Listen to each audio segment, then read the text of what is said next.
National Weather Service in Springfield has issued a severe thunderstorm warning for northeastern Newton County, southwestern Lawrence County, until 8:15 a.m. Central Daylight Time. At 7:37 a.m. Central Daylight Time, a severe thunderstorm was located near Granby, or 11 miles northeast of Neosho, moving northeast at 40 miles per hour. Expected hazards include 60 miles per hour wind gusts and penny-size hail. This is a radar-indicated threat.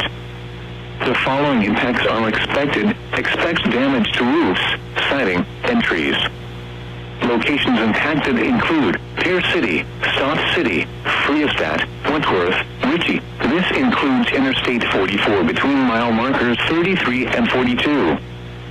For your protection, move to an interior room on the lowest floor of a building.